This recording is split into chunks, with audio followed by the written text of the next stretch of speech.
Relationships are inescapable. We are always relating to someone, whether it be at work, with family, our significant other, or even ourselves. The way we relate to someone affects our lives tremendously. In this video, I'll discuss the top 3 things that people do that ruin their relationships, the top 3 things that people do that make their relationships great, and at the end of this video, I'll give you the #1 secret to healing any relationship. But before I do, if at any point you find that this video is helpful, then please like and subscribe so this information can reach more people who might also benefit from watching. Things that ruin a relationship. #1, projection. We've all experienced not liking a feeling that we have and wanting to get rid of it. Unfortunately, projection is all about wanting to give that negative emotion to someone else. It's a negative use of your creative energy, and it involves complaining, blame, and ultimately victimhood. One of the simplest, most profound statements from A Course in Miracles is projection makes perception, and you cannot see beyond it. Meaning that whatever you project is what you end up seeing in the world, not the other way around. When your partner becomes the perpetrator, you become the victim. And when you establish this dynamic with your partner, it can be very difficult to get out of. You become a master fault finder, skillfully picking out all the things about them that you don't like. This can come in the form of passive-aggressive behavior or comments, or direct intentional blame. When a woman makes projecting her negative emotions onto her partner a regular thing, eventually the relationship starts to break down. Her partner starts to look for ways of escaping her company and begins to withdraw more and more. #2, seeking happiness externally. Eventually, you will reach a point in your spiritual development where you realize that nothing you attain externally brings you lasting happiness. You're left with a lingering feeling that there must be something more to being happy. The enticing mirage of money, prestige, a husband, pretty clothes, and a new house doesn't bring you lasting joy. Each conquest becomes a stepping stone for the next one. And eventually you realize this isn't cutting it. When we expect our intimate relationships to be the main source of our happiness, it's because we have forgotten the inherent value that already exists within us. We place an incredible amount of pressure on our partners to deliver the impossible job of trying to keep us happy. And in doing so, we give away all our worth and power over to them. It's like a woman who tells her partner, "I feel like you never make time for us. You're always working or doing things alone, and I never feel like you prioritize me. I was really hoping you'd take me out somewhere this week."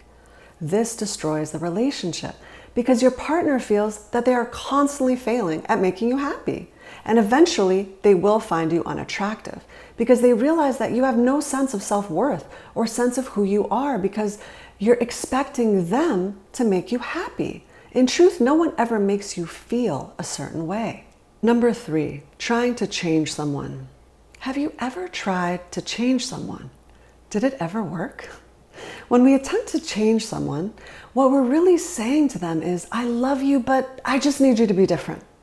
What they hear on the receiving end of that is they don't love me. They love the idea of me. They just want to mold me into who they love in their mind.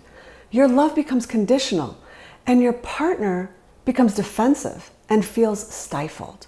They now think it's not okay to be themselves around you. They are no longer free to be who they are and where they are, and they will eventually resent you for it. Consciously or unconsciously, they might even display more of the unwanted behavior that you want them to change. Love is freedom. When we try to change someone, we are rejecting part of them. We are crowding their ability to be who they are and where they are in life. It kills trust and safety that makes it okay to be vulnerable and experience intimacy. Your partner will not want to open up to you because they don't feel safe. They'll be judged and criticized for being them. It's funny because as women, we rarely, if ever, do this to our friends. We don't tell our friends that they need to be different. We can accept them just as they are. And that's what keeps the friendship from deteriorating. We're much less forgiving and less accepting of our partners. They need to change. They need to make me happy. They need to change so they can fit into my ideals and my needs. Is that love? Things that make a relationship great. #1, appreciation. Showing appreciation for someone is a signal that indicates to them that you value them. There are so many opportunities we have to appreciate our partners, but we rarely take the time to let them know. When we appreciate our partner, they hear, "I love it when you do that," or "I love that about you." The more you let someone know how much you appreciate them, the more loved they feel by you. Like a beautiful home or fine wine, with time, those things appreciate and value. People are no different.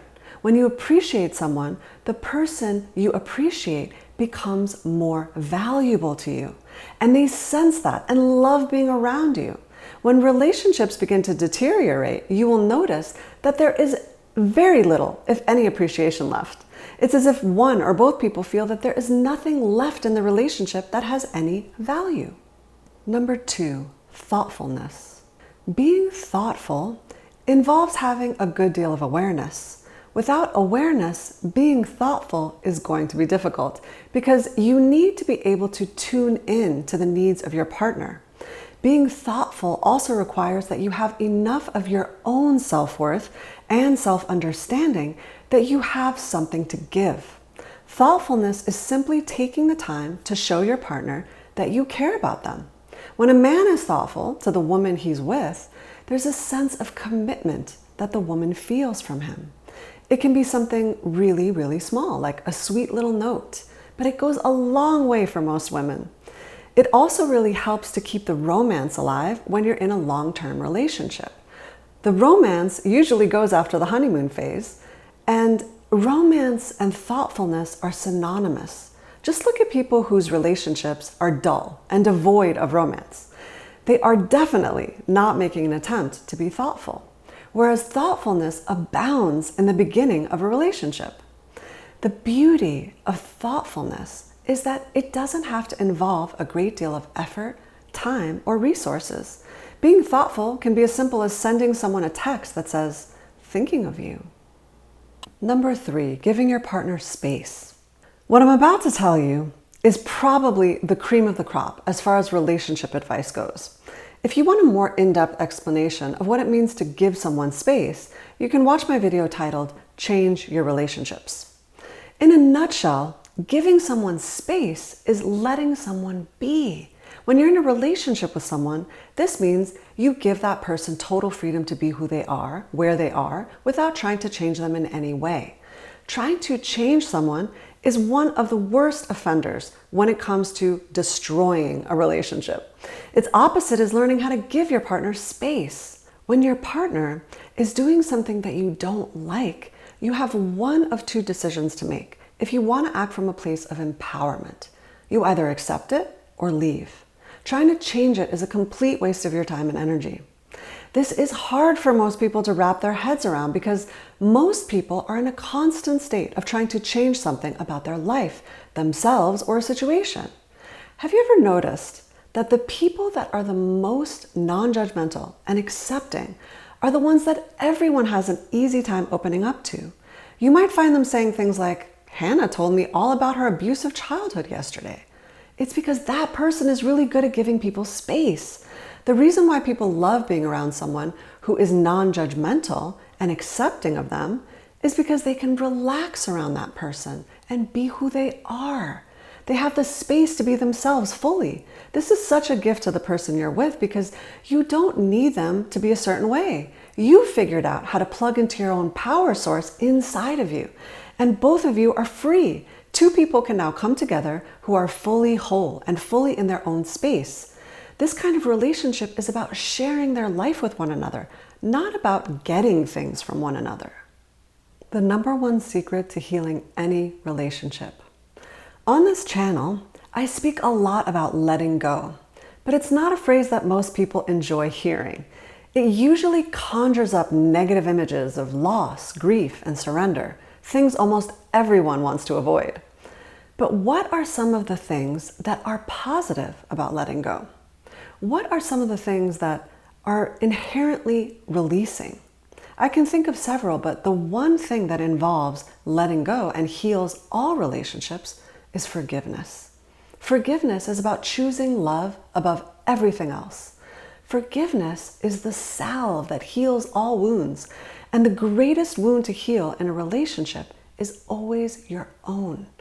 When you focus on uncovering and releasing the limiting fears that block you from having the relationship you want, you soon discover that the relationship you wanted has very little to do with the person that you're with, and much more to do with how you want to relate to them. This is why the work I do to help people remove those negative blocks is so effective. When you change yourself, the people around you change. When you learn how to accept and forgive yourself, fear no longer rules you. I love you all so much, and I hope you have a beautiful, beautiful week. Until next time, remember to let go. Let go of trying to be anything other than the truth of what you are.